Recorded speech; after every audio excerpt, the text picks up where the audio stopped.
Dahil po yung paborito dito ngayon, no? Puro tea. Sa akin to. Ito masarap. Winter. Winter melon ba to? Cookies and cream na Matcha. Butas yata yung taste nyo eh. Kaya Nagkahapos eh. nabutas po. Naubos ko agad. Nabutas eh. Ako, ano to? Yung French vanilla. Saka yung isa pa. Ano ba yun? Caramel. Yung caramel macchiato, ang sarap. Super, super, duper, duper sarap siya. Ano po, matcha. Saka itong ano, lychee yogurt flavor na Ano mo ba to? lychee. Honey peach to. Honey peach. Ito, yung blueberry, refreshing siya eh. Ito, blueberry. Refreshing ano sa ano lang. Itong lychee yogurt. Ikaw ang favorite mo? Ano pasok eh? Coffee. Sarap. Bukod sa kape, ito masarap. Lychee, yung yogurt pa to. Coffee, tsaka iring. Ito masarap to. Dalawa na gusto ka na lahat masarap eh. Papay-iba po. Honey peach to. Talaga, meron akong tea. Yung isa tea base, yung isa water base.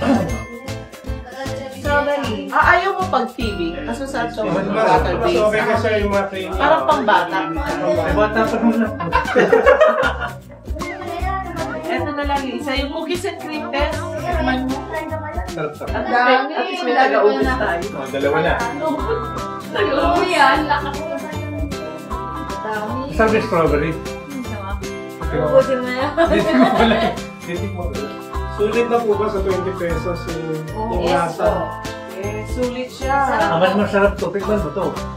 Ano naman to? Honey peach ba? Honey peach. Hindi unexpected yung lasa niya sa halaga. Opo. Pag 20 pesos na, sulit na to. Hindi yung sinasabing, sulit na. Bunga na, masarap pa. Kaya, sarap diba? O, saka ito. Alam mo na, yung titiplam sa akin pag nandun sa Winter. Si honey peach. Yan. Sa coffee. Yung Cookies light and ni cream. Ate. Akala ko matamis. Hindi pala. Kasi kadala Hindi siya matamis. kadalasan kasi Ano? ang isip pagka-coffee. Ano lang, fresh lang yung lasa niya. Tikman mo. Ano to? Ang kasi natin, tinatanong natin yung customer eh. Water based siya. Okay. Sugar level. Water based lang ito. Ito ba kasi base mo? Alam ko, walang masyadong Ate base. Dapat hindi siya matamis. Oo, ito totoo, hindi masyadong marami.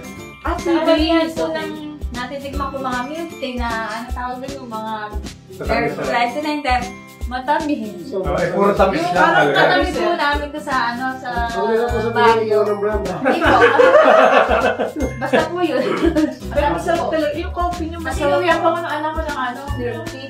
Mahilig po sa milk tea. Ibang-iba yung lasa. Ang gusto ko natikman to. Alam mo na. Yung mga hindi masyadong sa matamis. Kasi nga, kahit natunaw na yung yelo niya, hindi nagbabagay. Ito, wala na po kami maihuyo. Gusto na namin dito. Ito ang sarap niya. Sarap Coffee ito lover po. si Mami. Opo. Ito yung sa'yo. Sarap ko yung coffee. Coffee lover ako eh. Sa akin. Yung coffee din po. Yung French vanilla Sarap saka to. macchiato masarap yun. sa coffee. Sa yogurt, ito favorite ko. Lychee. Lychee. Ikaw, ano yan? Ito winter. Yung peach. Honey peach. Honey peach. Honey peach. Okay. Oh, okay. Water based. Water beach. Kasi nahilig sa strawberry. Ito water based ko ito. Itong blueberry, masarap siya. Nasasarapan ako, ikaw hindi ano. Yung blueberry kasi matamis. Favorite mo yan eh. Favorite ko kasi blueberry. Anything na may pangalang blueberry, masarap sa akin. Matcha ko kaya mo ito. Gusto ka na dahil wala ako. Nabubutas mo sa Yung kanya. blueberry masarap, pero hindi siya matapang yung tea. Ano? Hindi po Hindi siya matapang. blueberry. Hindi siya matapang. Ikaw kasi hindi siya matapang. Kung baka tamang-tama yung combination ng pagkakati. Di ba? Malalasahan mo rin yung blueberry mas matamis. Yung iba kasi sobrang tamis, sobrang pakla, sobrang... Pero yung baby sa honey, yung peach ba yun? Good. Hindi ako siya hindi ko siya gusto niya. Salit.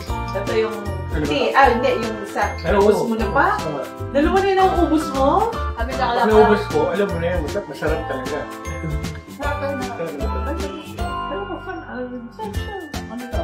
blueberry. Oh, ito, hindi rin masyado matamis. Sakto lang. Yan yung gusto mo na, inuubos mo, kaya lang may tea yan. Ay, ito parehas to. Oo, honey peach po ba yun? Honey peach. Kaya lang Parehas siya siya honey tea. peach. Ito, water Yung based. kulay lang, nag-iba kasi ito. Tea base. Tea-base yung kulay ng tea. So, mas lumibabaw siya kaysa dun sa... Ito, te. Blueberry yan. Tea yan. Tea rin. Yeah, Yung nilatado na o ano, yung sinasabi ni Sir. Soda. Soda. Ayun, soda series. Sayang hindi niya na... yung may Sprite po. Sa akin, ako, ito na. Pwede na yan. Yan. Parang May, lahat pwede mo iyan sa kanila. Oo, pwede mong ano talaga. may kanya-kanyang favorite yan eh. Hindi ka na Sarap ano. ng flag. Coffee, lover.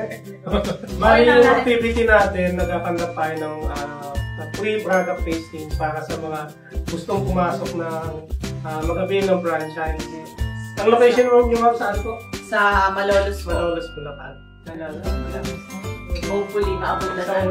Isa na namang branch ang bubuksan sa Bulacan. Malolos. Sana. Dalawa na. Meron na akong Ano, ito po ang tikman nyo. Pero Sigurado. may siyang iyaano. Nire-recommenda. Blueberry. Why Double D Brew? Because it is a rapid growing brand.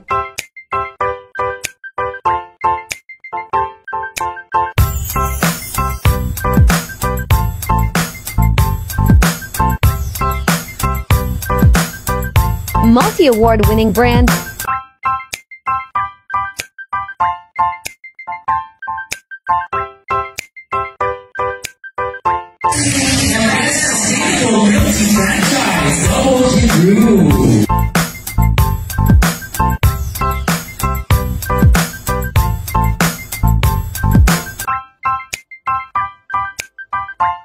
Guaranteed and fast return of investment.